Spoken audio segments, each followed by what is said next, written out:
and welcome along. Now, these aren't something I do very often, but you guys have been messaging and asking me to do a garden tour. It is now the very beginning of October, and I have to confess, the garden here at North Lodge is a little bit of a mess. We've been on holiday for a couple of weeks and come back to a very busy schedule, making sure there's lots and lots of work done at other places. Also, my podcast is now live, so that's caused me a lot of work, and Bare Root Rose season with David Austin Roses is now available. Anyway, what I thought I'd do is I'd do you a little bit of a walk around the garden. We're going to start in a different place. Obviously, behind me is the porch. You can see we're actually a 326-year-old thatched cottage here on the outskirts of the New Forest, halfway between Ringwood and Salisbury. My garden is approximately a third of an acre and wraps round our cottage, which sits right in the middle of the plot. So I'm currently now stood on the drive. You'll see behind me my work wagon, because I am actually a full-time gardener. But what I'm going to do is I'm going to turn the camera around. You're going to have to excuse it because the garden is quite a lot of a mess. I say lots and lots of weeds about. You can see the bindweed creeping up things where I haven't had a huge amount of time. But here on the drive is Tottering by Gently from David Austin Roses, which you'll see here is starting to form absolutely beautiful hips. My rose hip masterclass is available for you to watch here on YouTube at any time. And Tottering by Gently, along with its sister rose, Kew Gardens, is one of the roses that features very heavily in that collection. Those hips are just starting to ripen up. Next to that one is James Galway, which is on a post just there, and a rose this year entering into my best for rambling and climbing roses, which is actually not either. This is actually a shrub rose. This one is Mill on the Floss. I've chosen to pop this one onto an obelisk here on the drive, and it absolutely loves it. You can see it's towering really tall up here on the drive, reaching around 8 or 9 feet. Going to do a little bit of work with that one over the winter. One or two roses still in bloom. The really lovely Gabriel Oak from David Austin, still producing one or two flowers. This border also contains Charles Darwin, which you can see is also just still coming into flower as well. This week in the garden, lots and lots to be done. I've been out harvesting things. I've been emptying my pots. You can see the decorative pots down by the front door. They're now empty. I've been harvesting my apples. These ones are some slightly damaged ones and imperfect ones, which are actually going to be turned into sauces and pie fillings. There's a few of those left. My lovely Devon stove basket getting plenty of attention, both on Instagram, TikTok, and here on YouTube. This is an absolutely stunning basket made by John Williams over in Dartmoor. Really lovely handcrafted basket, which my parents gave me for my 40th birthday. I have also been harvesting the very last of my chilies. And you can see the Scotch bonnets here and a few last of the tomatoes, which I'm actually going to make a jerk sauce with. Right, round onto the patio. Everything's looking really autumnal. All of the tender plants have now been taken in. You can see down by the patio doors just there a pair of buff beauties, an old shrub rose planted either side there. Those are in their first season. I know they look a bit untidy, sprawled all over the paving there, but they are about to be trained up the house. You can see on this far side just here, I'm going to be training them up either side of the French doors out onto our patio. Over the coming weeks, I will have to be applying winter protection to my two tree ferns. The large one there we call Fern Britain. The smaller one still not to be named. One is the 4-foot and the other one is an 8-foot plant, but I will be wrapping the crowns to give them some winter protection in just a week or two's time. The little sunken patio, I've talked about this one an awful lot on lives. I really love this area. I'm so proud of how this came together. A staggering 50 tons of soil had to be dug out by digger to get this area in. And then the wall I hand built myself. That's 10 tons of rockery stone mixed with about 7 or 8 tons of sand and cement that we mixed here to create this area, containing our 2 olives, one down here and another one up by the garage.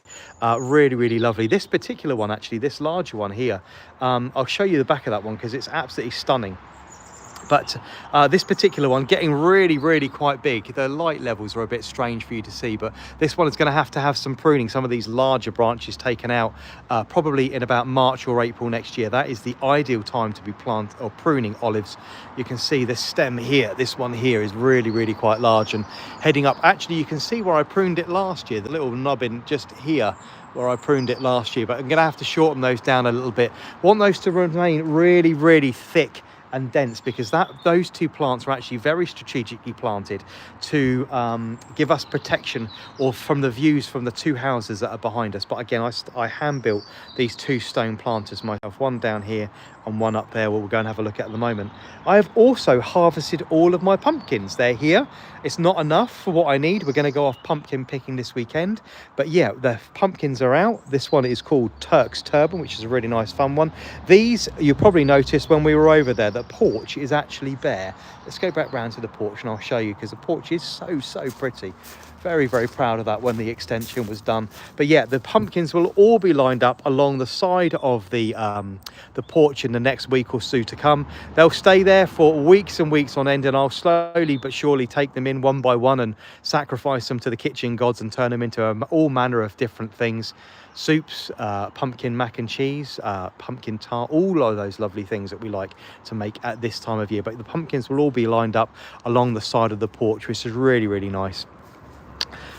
I've turned the water feature off for today's live because it makes an awful lot of noise. Everybody moans about the noise of the water, so I've turned that off for today. And what we're actually going to go and do, we're going to look at this area over here. This area used to contain our chickens. We gave up keeping chickens around a year ago and had them rehomed. This area is really quite large. When we moved into the house, this was one of the only empty spaces in the entire garden. So the chickens went into it because it was easier to fence them off and actually contain them in this area. We opened the garden to the public in June of this year, and this area was still under development. So to fill it up and to make sure there was something here, we filled it with pumpkins, and you can see they're all starting to die off. I think I've picked most of these, but this area is actually, there's a path laid through here. You can see how desperately overgrown it's got over the last couple of weeks, but this particular path will remain, along with the stone edging that my husband Mark laid just to get this area almost sort of tarted up for the open gardens. But this garden, this actual area, is going to become a new rose garden, and I'll show you what I need to do. This big laurel hedge along here, when we purchased the house, the plot had actually been split into two. You can see the cottage and the olives just back there, but the house had actually been split into two, and the plot almost sold off in two chunks for development. We brought the plot back together, wanting to keep all of the garden, but I've got this strange boundary hedge in the middle of the drive now at the moment, with a little stone croft along it, which again was just laid in a little bit of haste. But this laurel hedge now needs to come out. It's not offering us any protection, it's not offering us any decorative value. You can see it's absolutely full of bindweed. We get an awful lot of it here. I'm constantly pulling this out as it creeps across the drive, but the biggest job is to realistically cut this hedge out, remove this completely. I've then got round by the greenhouse a pair of laburnum trees which I grew from seed, which are going to be planted where these two pots are, and I'm going to train those into an arch up and over the entrance into this garden. So you'll have a large rose border here alongside the drive where the hedge currently occupies, and the whole area over the back there will then become a rose garden, actually taking all of the roses that were reviewed during the 2024 season. All of those, I'll take you to show you those in a minute, all of those roses leaving the trial beds now and making their way into my full personal collection, along with Emma Bridgewater, which was launched by David Austin Roses in May of this year. But they say the hedge will be removed. I'll do a little bit of work to the hazels. I want to keep those because I really like those. A little bit of tidying up of the boundary hedge just behind. Gives me a few more fences to climb, a few more roses up, and then a rose garden. Also, desperate to go into this area now are my two enormous yew pyramids. So let's go and have a look at these. Please excuse the drive crunching under my feet. But these two yew pyramids were purchased from around Beirut. They were about 3 feet tall about 7 or 8 years ago. They were either side of our front door at our last cottage. Didn't want to leave them there when we came here, so I dug them up and brought them with us, popped them into these two half barrels. Now these barrels are only 36 inches in diameter, but you can see the size of these. I'm going to spin the camera around so you can see me up against. Now I'm 5'7". These have got a little large. You can see these are absolutely massive. They're desperate to get out of these pots. So these two really, really large yew pyramids are going to go and be one of the features of that new rose border where that hedge is currently standing. These two yew pyramids are going to go either side in the middle of that, creating a lot of drama, which frees up a lot of space at the front of the cottage. There's a bench here, which I don't normally sit on very often, normally when we're waiting for guests to arrive. But yeah, these two yew pyramids have got well out of hand. I'd like to just put a couple of roses into these barrels. You can see I also built a pair of stone planters out of the excess stone just by the porch door as well. Right, so let's head off. So that's what's happening in this area. So you'll have a pair of laburnums trained over an arch just here. Those around in the by the greenhouse, which I've grown from seed. Very, very ironically, they came from a tree down near a local church. When we first moved into the house, they were in flower, and I fell in love with the colour of this. The colour is absolutely exquisite on this particular parent plant, and it's carried across into their young, which I grew from seed. They're actually round, say, by the greenhouse. This border, let's turn the camera around. You don't want to see me, you want to see the garden. This has now been in just shy of 2 years, the border behind the actual sunken patio. Everything in this border very, very highly scented, very highly fragrant. Some really, really wonderful roses here, including the country parson from David Austin Roses, which is still in flower. That colour really intense. I cannot believe that lilac squirrel is still in flower. Look at the colours on that. You can see a huge clump of that just here. A massive clump of it. This has given us so much joy and pleasure this year. It started flowering just before open gardens. We opened the garden second week of June, and it's been in flower. Obviously most of it's gone over. You can see it's literally just about to go to seed. They're starting to fall, but still quite a lot of it you can see here still in flower. A really, really lovely fun plant. This one is called lilac squirrel, and you can see obviously it gets its name from the big fluffy like catkins. These are actually its flowers, but absolutely stunning. Yeah, this border looking a little bit tired. Autumn colours coming on. Look at the colour of this hosta. Really, really very pretty. I'll leave all of my herbaceous perennials standing all the way through to the very end now of January into the beginning of February, when I'll start doing my rose pruning. Astacia got talked about quite a lot on a live event on Instagram this morning. Astacia get a really hard prune from myself on a live event a few months ago to prove that you can actually cut a rose back during the main season. This was done at the end of June to mock up the fact it had black spot or mold or mildew. I mean, a little bit of black spot coming on her now at the very end of the season, but yeah, that one did really well. And actually someone asking me whether that made it back into flower, and the answer to that was yes, it was. Just before we went on holiday, I refilmed my best of top 20 most recommended David Austin roses. Obviously Astacia holding steady at the number 5 position, and the flowers that were then were actually used for that particular video, proving that one was actually back in flower. The lovely bath that's just outside our garage here, unfortunately there was a eucalyptus in here, Eucalyptus gunnii. It got so big, kept falling over and flopping about and was obscuring the light that's just up here.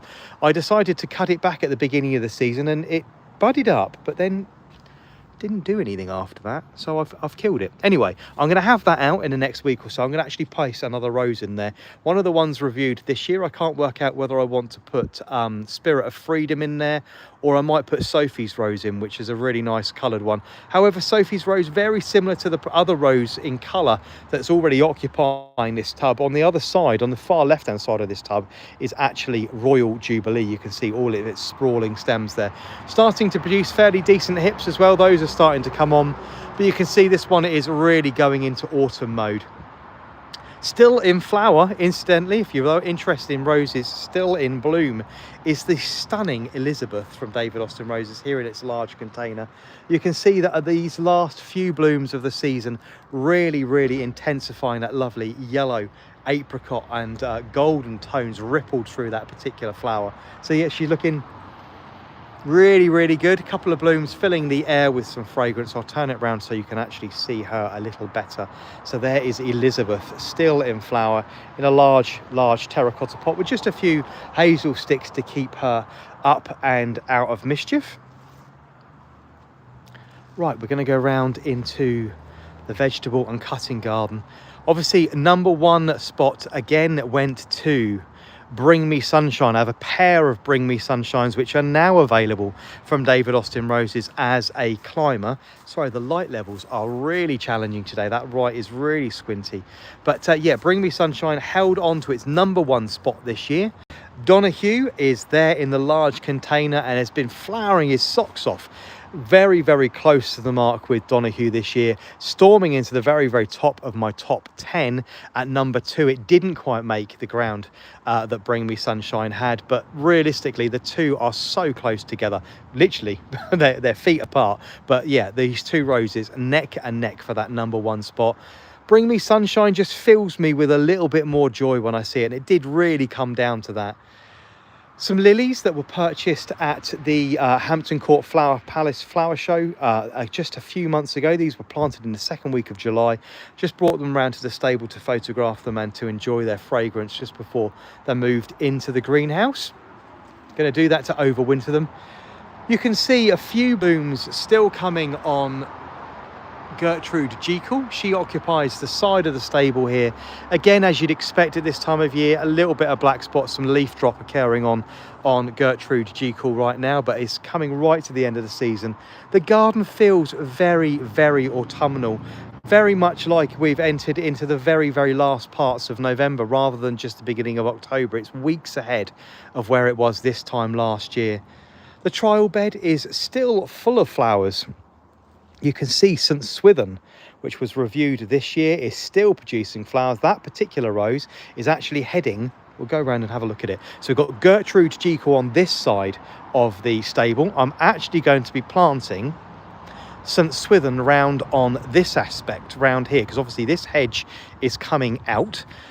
Donahue will move somewhere else, but I'm going to plant St Swithin in the ground just here and try and cover this side of the stable. We've got a little sort of shelf up here which is covered in sort of all sorts of oddments from about the garden, an old finial and a squirrel finial as well. But yes, St Swithin is going to come out of the trial bed and head round onto that side. That's actually a southwest facing aspect, so should love that there.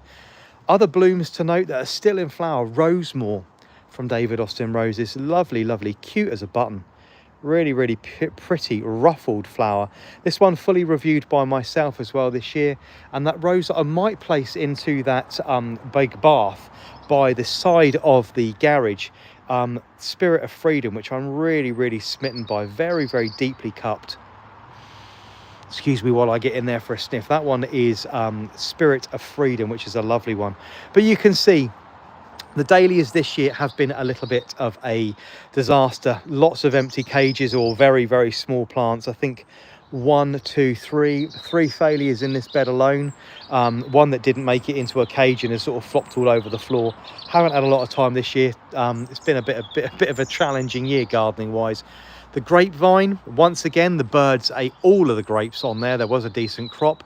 And the first plums on my fan-trained plum tree here took 4 years to get my first plums, and we were on holiday. They weren't ripe when we went away. By the time we come back, the birds had eaten them. So there we go. Never mind. Plum tree just there. You can see the leaves are changing colour on the grapevine running along the back of the garage, and standing proud there is Dahlia Imperialis. A little bit undersized this year because it's been so blooming cold, but Dahlia Imperialis probably reaching about 10 or 11 feet. The race is on to see whether there's enough heat left in the season to get that one to flower.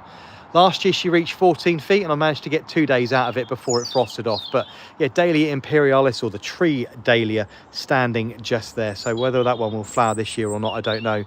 I think I'm going to have to lift that one. The tubers are going to be absolutely massive. Really, really large. They're probably going to measure probably about 10 inches in length, probably about 4 inches of diameter, but that one's going to need to be actually lifted and divided this coming season. One or two really good dahlias this year. I mean, it's not a particularly great flower, but this one is Grand Finale, which has been really, really pretty this year. I very much enjoyed that one. And as per normal in the dahlia bed, the normal classics, I mean, Otto's Thrill, which is a fantastic dinner plate dahlia, only just budding up. I'm not sure we're going to get any flowers out of it, but yeah, Otto's Thrill just coming through into flower. I've removed the broad beans. I've removed the sweet peas. There was more pumpkins growing behind the greenhouse there that have now been all removed. The lime trees now in their fourth no, they're in their 5th year, excuse me, they're in their 5th year.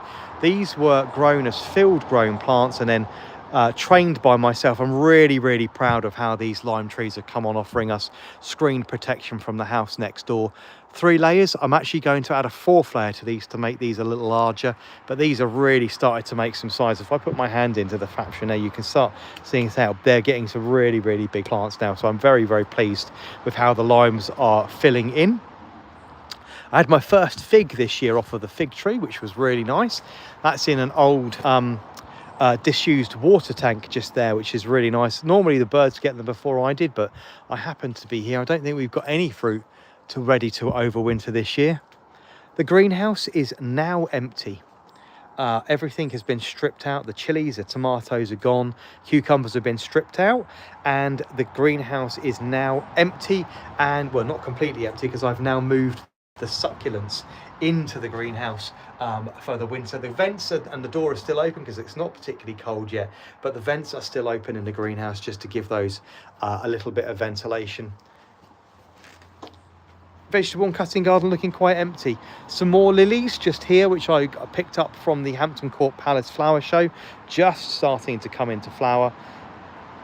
The little boat pond, which was replaced by our new water tank. So just to give you your orientation, I'll turn round so you can see. So this is the vegetable and cutting garden from this angle. I'll go all the way around so you can see, because everybody's always asking, so they're always quite interested on how big the plot is and how we sit. You can see this is where the pumpkins were. Down to my right, incidentally, as we pass, these are the peonies for next season's reviews. Obviously here on YouTube there are now 6, or so it might be 7 peony videos to be watched. These are the peonies that will be reviewed next year, provided by Farmer Gracie. They've been in the ground for around 8 or 9 months now. But this view is not one you normally see, actually. This is the vegetable and cutting garden and back to the stable, going back down to the drive as we were before. The potting shed, where I film an awful lot of the media for Instagram, TikTok and Facebook. So we're going to go around now into the main part of the garden.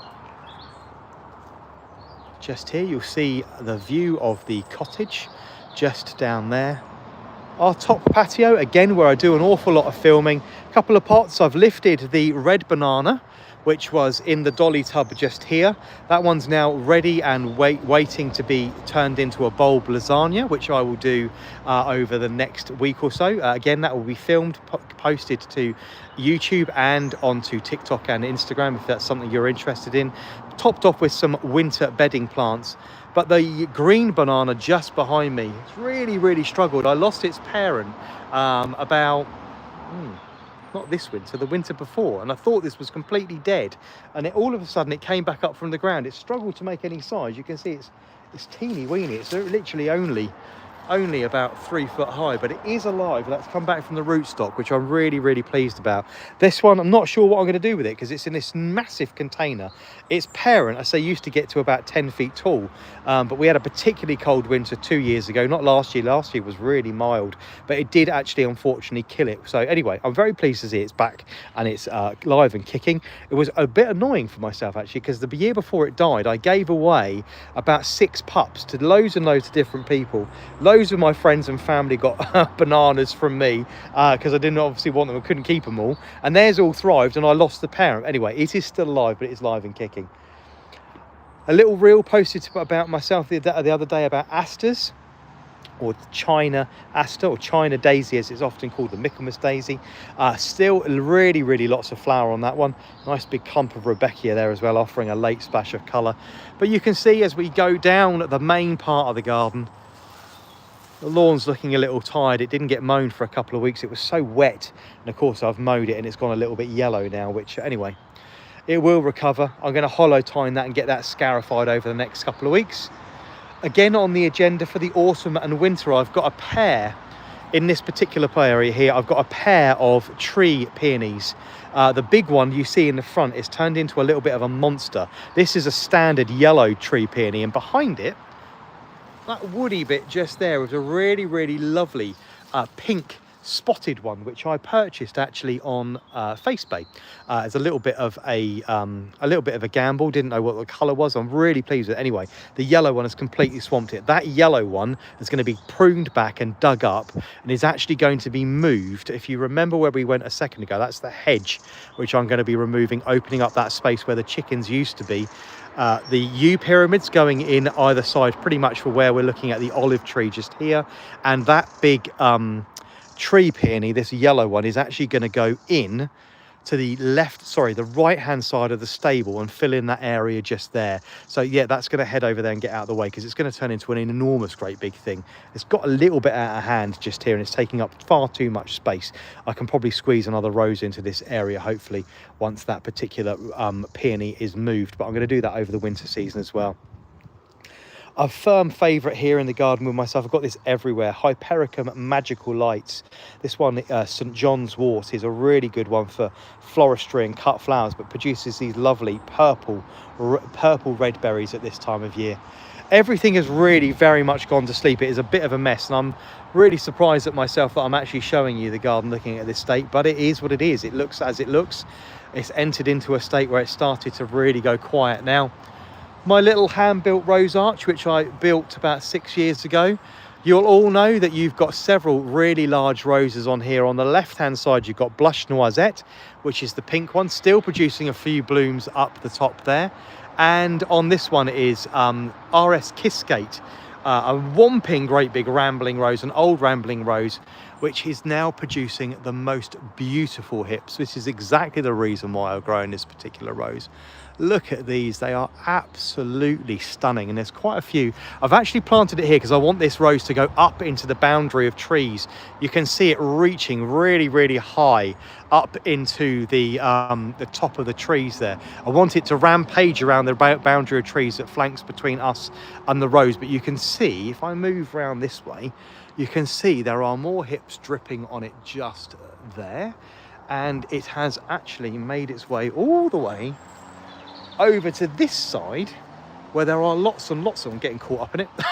There's lots and lots of hips coming up there. I'm going to leave them for as long as possible, but I will be cutting a few of those bracts to bring into the house over the next couple of weeks. Another really large rambler here that was inherited with the house, dripping in rose hips just at the moment. A real star of the autumn garden, Salvia Black and Blue, or Amstrad Black and Blue. This has been flowering for weeks and weeks and weeks now. This particular one is a little on the tender side. If you do particularly grow this this as an herbaceous perennial, you do need to make sure that you either take some cuttings at this time of year, or you give this plant a really, really good mulch. Treat it the same as you would do a dahlia, which I've been talking about on the podcast over the last week or two, how to mulch off and how to look after your dahlias during the winter season. Incidentally, if you haven't listened to the podcast already, do make sure you have a listen to it. Everything's got the same name on it, so _Gardener Ben. You can listen to it on Amazon, you can listen to it on Spotify, and you can also listen to it on Apple Music. So wherever you want to do, you can take me with you, and you can listen to me rambling on about plants all you like. But if you are growing Salvia, Amstrad, or Black and Blue, any one of those ones, you must make sure you take cuttings at this time of year to make sure you protect your stock, or make sure that you lift it, take it into the greenhouse, or give it a good mulch over, because they are quite tender. They won't take things down to a -5, -6. So you can see a really big clump of that one there. Been in several years now, but I do need to get that one mulched off. The wind and the rain have been horrible to the garden. You can see my... It had a wigwam. Look, I did try.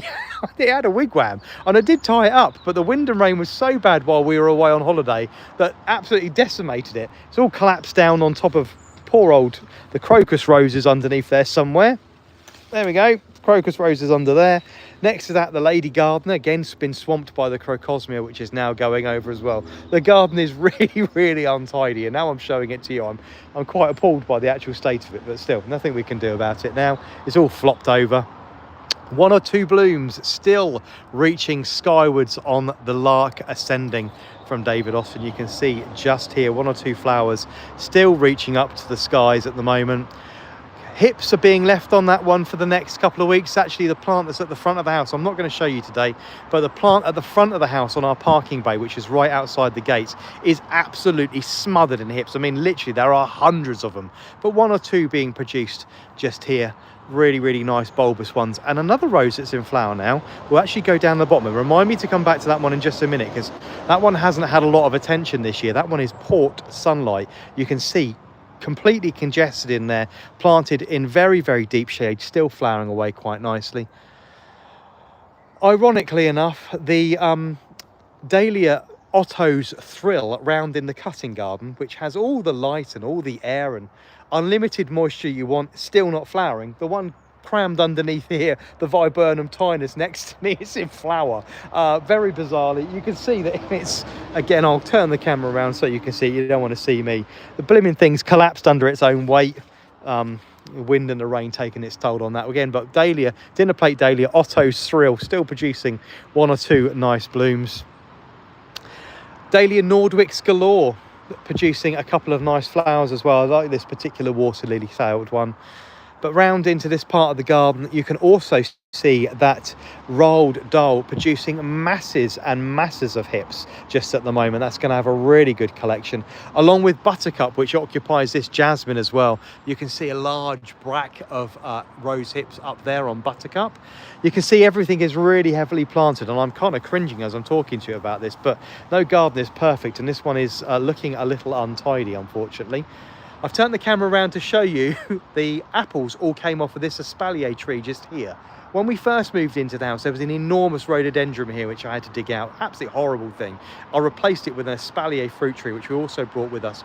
Obviously, trees of this size, it hasn't really changed shape or size, are really, really expensive. I think I paid about 260 quid for this particular tree. There was no way I was leaving it behind in the last house. It actually came with us and was planted just here along this little concrete path just here. The garden tap is just down here on the back of the house. So yeah, planted here, fruits really well. I've missed one or two fruits here, but that's where those fruits at the very beginning of this particular garden video came from. We're going to go up around the top of the garden first before we go down around the donut path. The original banana, the one that spawned all the other bananas, is over in the corner here. That one did overwinter. It was its actual offspring that died in that large bucket that I showed you just a second ago. But yeah, it's standing nice next to the blackleaf sambucus, and underneath that the Queen of Sweden from David Austin Roses. But again, all looking really rather tired, unfortunately. The wildflower meadow has had its annual trim back. I did that before we went on holiday. Everything was trimmed down, then the clippings were left on the ground for a good 10 days or so to dry out before everything was raked up and tidied up. But yeah, the wildflower meadow all nice and tidy now. Bathsheba is always something that comes up in conversation. Climbing rose from David Austin Roses that I've really struggled to get going. It has now, in its 4th year, Bathsheba has finally, I'm going to have to be careful where I'm standing, Bathsheba has finally got itself away. You can see, if I turn the camera around, you can see it. It's just getting itself away, doing really well. 1 or 2 flowers still to come on Bathsheba now. You can see 1 or 2 flowers, but it's taken 4 years, but it's finally getting itself away, producing some decent sized growth on the fence just here, well, on the tree just here. So I'm really pleased that that's got itself away. Background, you'll see the cottage tucked away just there on what we call the pavilion, which is where I quite often sit of an evening and do my Instagram work. Another rose that's really producing fabulous hips is this one, an old rambling rose. A lot of these old roses really good for this. This one is Bobby James. You can see the hips on this one if I wade my way through the stinging nettles, because this area is obviously very natural, but Bobby James producing some really, really lovely hips at this time of year. Going to be dripping in those over the next couple of weeks. That one cuts really well as far as hips are concerned. Obviously September is at an end, but David Austin Rose's spotlight rose for September was actually Princess Anne. 1 or 2 flowers still left on Princess Anne. Now you can see just radiating colour just there. Princess Anne was last month's spotlight rose. This month's spotlight rose is actually Olivia Rose Austin, so media to come from myself, but also still in flower. Look, Crown Princess Margarita, still in flower now. Yeah, really, really nice to see a couple of blooms just dotted about the garden. And also, I'm next to it, Claire Austin, still in flower. Obviously not standing up to the weather particularly well. Claire absolutely hates the rain, and it's rained and rained and rained for weeks and weeks and weeks on end. So the blooms are a little spoiled. Telltale pink spotting on the backs of the flowers there. Often get asked this one when you want a pure white rose. Why does, for instance, Tranquility and Claire Austin have these pink spots? These are brought on by cold. So these cold nights we've had. Last night, 5 degrees. Already colder now than it was in January this time last year or the beginning of this year. So very, very cold already. But yeah, those pink spots you see on the back of the flowers are actually caused by cold and water damage. But Claire Austin still producing a few flowers. Not unusual still to see this flower in flower, or this rose in flower, right at the very end of December. So yes, that's Claire Austin still in bloom just now. Right, and another one I've spied still in flower as well, Old Rambling Rose. All these old ones are doing really well, isn't it? Let's look over there. That is Ghislaine de Filigrande, an old rambling rose or substantial shrub rose, which is available. Full review available here on YouTube for that one. But that one's still in flower as well, so really, really good. Again, we're all looking a bit tired. Poor old Kelvin Floodlight, my favourite dinner plate dahlia, absolutely destroyed by the rain. Everything's collapsed. He's collapsed off of his wigwam and fallen all over the place. And yeah, well, I think it's about time to give up with that. I think I'll leave that to the first frost and then give him his winter mulch and then put him to bed for the winter. But anyway, he hasn't had a great season, unfortunately. But yeah, that one's Kelvin Floodlight. Again, some buds still to come on some bits and pieces. That one is Molyneux. Couple of flowers by the look of it still to come on Dame Judi Dench, and 1 or 2 maybe even on Nye Bevan. Over the back there, incidentally, he's looking a bit dog-eared, but Silas Mana from David Austin Roses is obviously still producing growth. That brilliant bright red stem there from Silas Mana. I've been really enjoying coming home from work. Obviously, if I swip the camera around, you'll see the orientation of the house. Our kitchen is just here, and the front entrance to the house is just to my left. My wagon, my work wagon, just here. So I quite often come home from work, and this is the first part of the garden I stroll into.